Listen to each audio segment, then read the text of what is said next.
আসসালামু আলাইকুম দর্শক। গত দুদিন ধরে প্রোপাগান্ডা ছড়াচ্ছে ভারতীয় মিডিয়াগুলো। তারই অংশ হিসাবে এবার গোপালগঞ্জের গহরডাঙ্গা মাদ্রাসার মাহফিল নিয়ে প্রোপাগান্ডা ছড়ালো ভারতীয় মিডিয়াগুলো।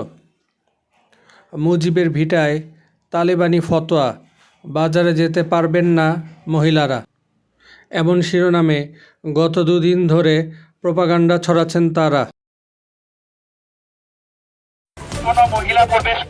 এবার কি আফগানিস্তানের পথে বাংলাদেশ? গোপালগঞ্জে মহিলাদের বাজারে যাওয়ায় নিষেধাজ্ঞা, ফতোয়া জারি করলো মৌলবাদীরা। ভিডিও পোস্ট করে অভিযোগ অগ্নিমিত্রার। স্থানীয় ও সংশ্লিষ্টরা জানান, ২৭ নভেম্বর গহরডাঙ্গা মাদ্রাসায় ৩ দিনব্যাপী ওয়াজ মাহফিল অনুষ্ঠিত হয়। মাহফিলে ২ লাখের বেশি মানুষের সমাগম হওয়ায় মাহফিলকে ঘিরে পাশে গড়ে ওঠা খাবার সহ বিভিন্ন রকম দোকানসহ শৃঙ্খলা রক্ষা ও গণজামায়াত এড়াতে এলাকার নারীদের দোকানে না আসার অনুরোধ করে মাইকিং করেছেন স্বেচ্ছাসেবীরা। প্রতি বছর মাহফিলে না আসার জন্য স্বেচ্ছাসেবীরা এভাবে অনুরোধ করে থাকেন। এবার সেই অনুরোধের ঘোষণাকে কেন্দ্র করেই ভারতের মিডিয়া বলছে, মুজিবের ভিটায় তালেবানি ফতোয়া, বাজারে যেতে পারবেন না মহিলারা। স্থানীয়রা এমন মিথ্যা বানোয়াট প্রোপাগান্ডার তীব্র নিন্দা জানিয়েছেন।